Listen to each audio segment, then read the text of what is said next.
Yeah. Why she got, somebody keep calling like this, and then I love that my phone got caller ID or whatever it got. Cause I'm like, who is Philly's? What is Philly's Proctor? But now that I think about it, that's my mama friend. She got everybody calling me, bruh. And the thing is, I bet you she didn't tell them what she really did and said to me.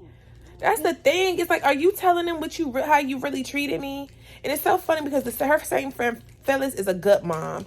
She always there for her kids. She literally be there for her kids. Like all the time. She don't let her kids just struggle. She be helping her kids out. And every time my mom would tell me about it, she was like, yeah, because Phyllis, she always doing stuff for her kids. You not like I do, y'all. Girl, no, you don't. It's like she be, people who are guilty, bruh. People who, like I just can't even really explain what I'm trying to say. But when her friends do certain stuff for their kids that she knows she don't do for hers, she be trying to act like she do that stuff and try to act like and be like, you know how I do for y'all. No, you don't do that, because Phyllis be there for her kids like 100%, like there for hers. You literally only will help us when we really in a true bond. But why does it take for us to always have to get into a true struggle for you to want to help? Why you can't help when we doing mediocre okay? But then you was the same one sitting there talking to my father that day. Y'all chatting about me. I told y'all in them videos back, that's what made me first realize, like, my mom might be the ops. Like, because why she always bringing back negative information that my dad say about me? Because when I got pregnant with this baby, he said to her, I guess, she don't need no another baby. She already struggling. And really at that time, that was when I was up. Like, I was up. I was making money off my reselling business. Like, I was up. Okay? Like, all of that. I had a good stack of savings. That's how I was able to do. That's how they be trying to figure out how I be doing this. Because one thing about it is when I'm up, I save my money. I invest my money into ETFs and stuff like that. Like, I really do be doing right with my money. And then when I hit the downfall and I gotta take the money out of the system and all of this, that's what I do. Like, I really do right with my money when I'm up. And that's why I be able to live off of it while I'm not making no income and stuff. But nonetheless, and that's why I'm tired of I'm even just tired of this whole up and down thing with that. But I understand that this is all God. Like, this is God. Like, this period in my life, this is God. Because if I was thinking with my own brain, I would have stayed in Maryland. Like, I would have not have left and sold my car. I would not have sold all those things because my car was paid off and everything. I still be mad that I sold my car sometimes. I ain't even gonna cap to you that I sold that first car. I still kind of be mad that I sold that first car. But nonetheless, I know that when you walking with God, just like Job, like, that's what make me understand everything, because Job did the same thing. He had to lose everything. Like, you got to give up everything to show that you 10 toes down with God for real, that you really trust God. And then he's going to send you back double what you lost. You think you lost something, he sends you back double what you lost when you really stay down for him. When he sends Satan, like he sent Satan to test Job during that journey, and Job stayed down. Like, nah, man. Job got sick and everything.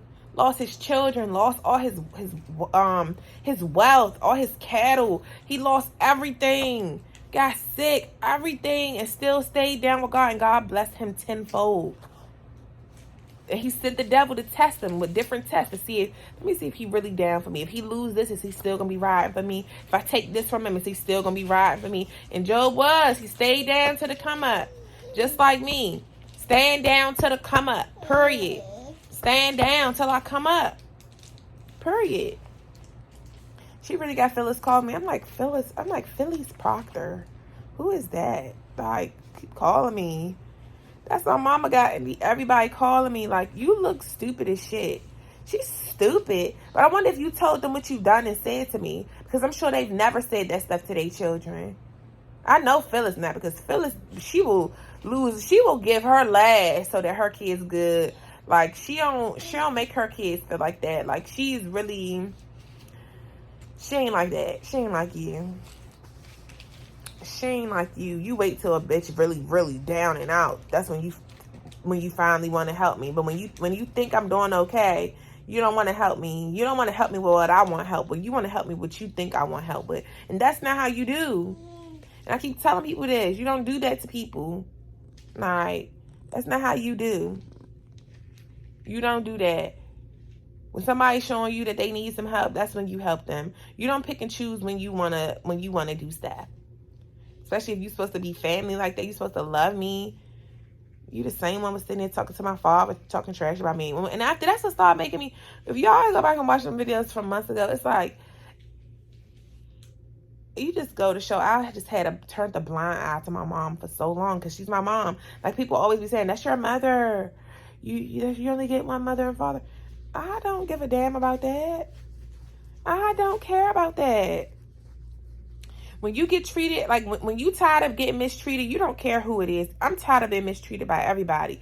This day forward in my life, you have to come in my life and treat me how I deserve to be treated consistently, or you must go. I don't care who you are. I'm sick and tired. I'm tired of being tired. That part of me done died. Okay? So I'm just over it, bruh. And you got Phyllis calling me. What do you got these people calling me for? I'm not going to answer. And all of a sudden, these Maryland numbers are calling me. Maryland people don't have my Texas number. That's why I'm about to change my number again. I'm about to actually go and change my number again. And it's like, I shouldn't have to change my number just because you don't know how to leave me alone. She's worse than my baby daddy who be stalking me. These people are crazy, but y'all the same ones. It's so funny. I just keep playing back in my head when she came down to see me. And she said, well, I had to do it all alone. She was like, because I ain't had nobody. And I'm like, and I said, yeah, I said, yeah, me neither. And she just sat there and you didn't even offer no help then. Even when you were supposed to watch the kids to me, that day, that one video, I went out walking by the lake. And it was so funny, somebody in the comments say, where the girls? I said they in the house with my mom. Even that day, she had to go, before she would come relieve me, she had to go chill out by the pool, chill out there.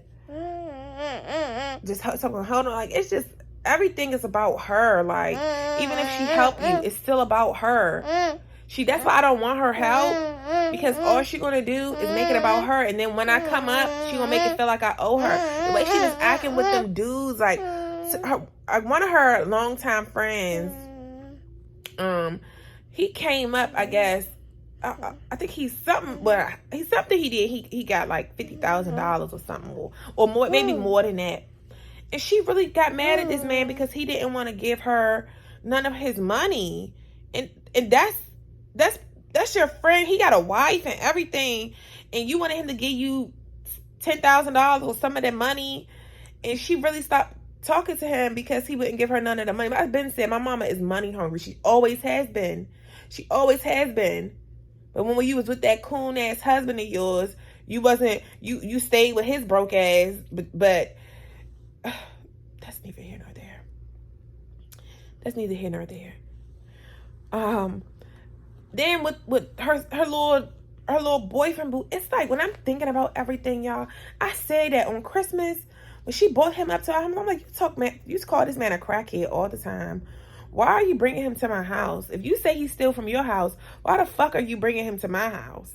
And if you a person, that's how you know she's so used to mistreatment, and she's so pressed for friends and the camaraderie, like she always talks about. That's why she like going to work, for the camaraderie. And she just like she like these other people. You press for attention, you press to be, you just press for attention. You an attention whore, and you would even deal with people who you know snaking you out just so you can still have that camaraderie and have people around you. I don't operate like that. I'm not pressed to have people around me that if I know you a snake, I'm gonna still keep you around me just to have friends. I don't rock like that, sweetheart. And she does. And then she mad because I don't rock like that. But that dude, that man, Lafayette, you brought him to my house. You supposed to be coming up my house on Christmas to hang out with us. But the thing was, my baby daddy was over there. This her dad.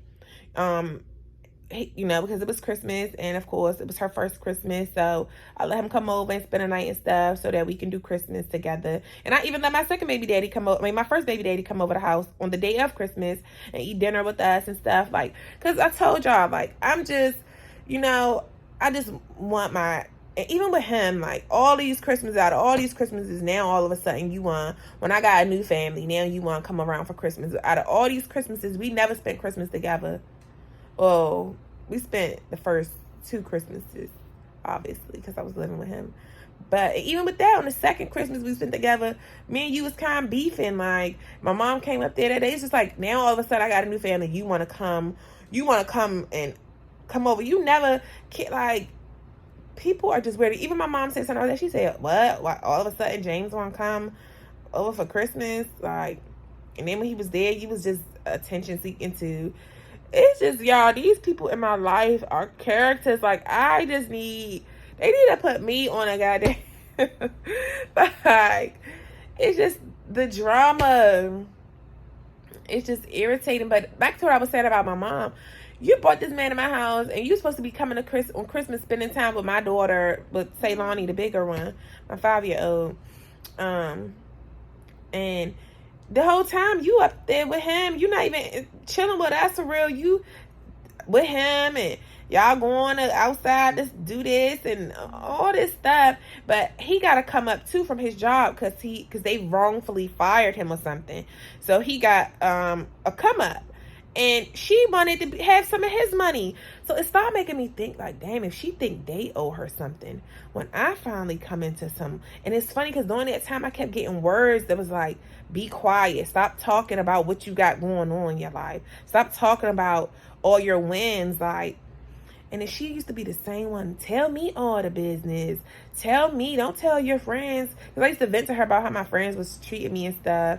Like, every time I'm doing something good, it's like I start getting people hating on me. My friends start acting weird and stuff. Every time I accomplish things, it's like they be in secret competition or something. And she was like, yeah, that's what she like. Don't tell your friends. Just tell mommy all your plans. Why the hell I want to tell you? I started thinking, I was like, I ain't telling you all my plans either.